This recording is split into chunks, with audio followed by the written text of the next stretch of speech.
Howdy everyone, Mark Benton with Lone Bull Barbecue with a different kind of video today. My wife often tells me just because you can doesn't mean you should. Well, this weekend I could and I did.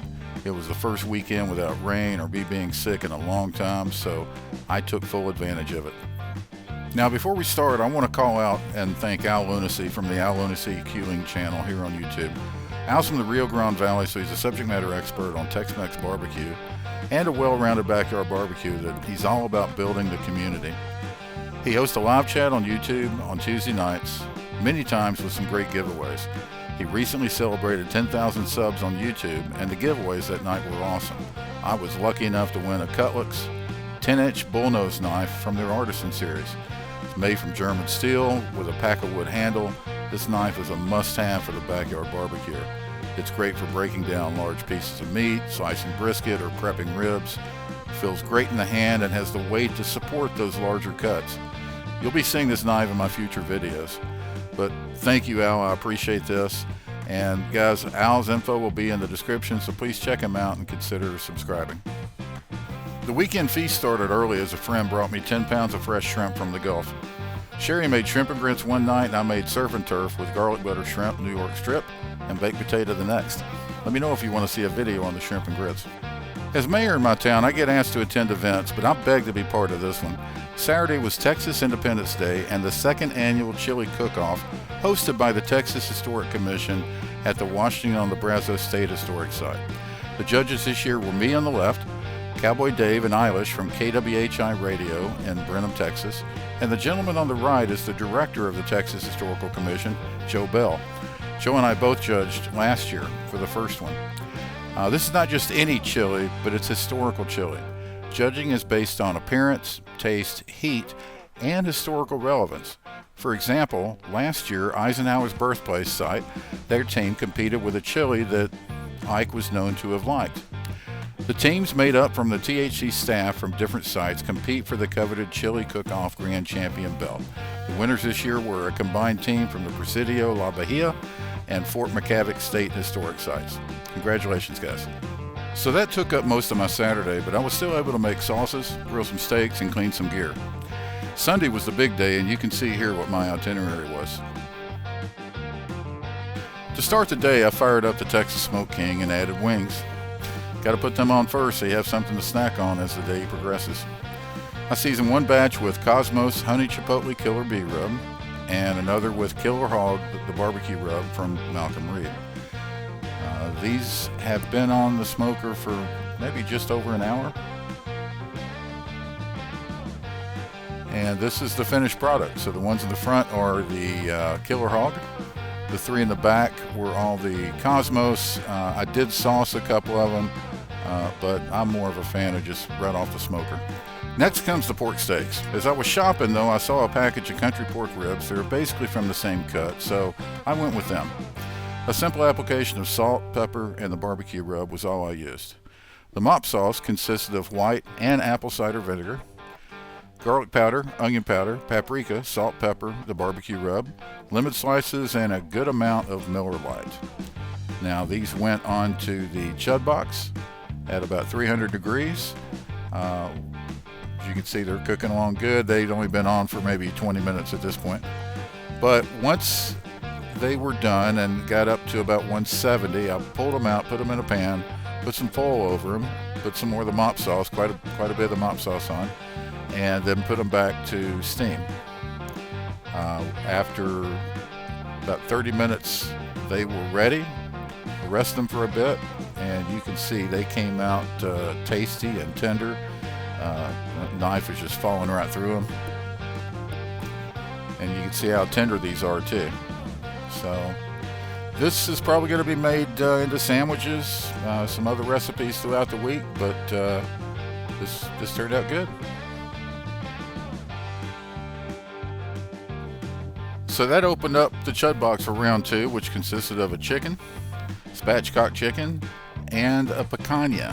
I had two picanhas in one package. I was only going to cook one, but I decided, hey, let's do a comparison here. One direct heat on the Chud Box, and one smoked in the Texas Smoke King. So what you're seeing on the top there was the fat cat, And here is the smoked version. Now I've also got a couple of tri-tips cooking back there. Now you can see a definite difference between the fat cap on these two, but I brought them both up to about 130. I could have taken the smoked one and seared it, on my Santa Maria, but I was lazy. I didn't do that. I just wanted to see how it was straight off the smoker. But you can see just by eyes, by looking at it, that Chud Box is awesome. I don't think I've had a bad cook on it yet for any type of meat. So let me show you how the tri-tips turned out just from smoking. I did not sear these either, but these were chopped up for sandwiches and some enchiladas that we'll talk about here in a bit. I actually gave one away to a friend. So okay, let's slice into the direct heat version. And that thing looks like a work of art, doesn't it? So we find where the grain's running. We want to cut against the grain.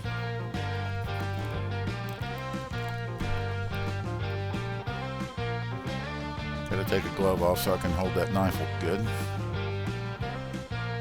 So this is that bull nose that I talked about earlier. Slices right through it, no issue at all.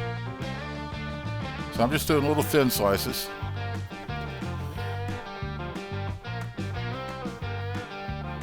Look how juicy that is. The fat is rendered well, and it is tasty. Now, the only thing I put on these was salt, nothing else. I salted the meat side and lightly salted the fat cap. So, okay, there's the first one down. Let's check out the smoked version.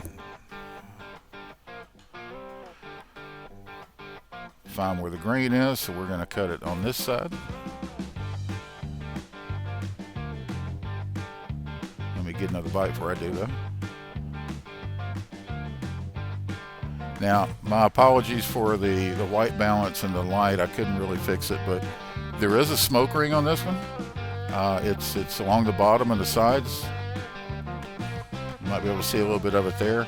Now, of course, the fat didn't render as well on this one, but it's still an excellent slice of meat here.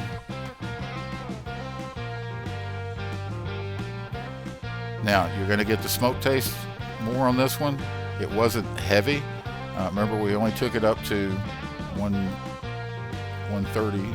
So, but to me, the winner is the Chud Box. It just, that charcoal flavor is awesome. Now, round three is, of course, baby back ribs on the Chud Box. It's just too easy. 2 hours, maybe a little more, and they're done. Usually an hour on each side is all it takes.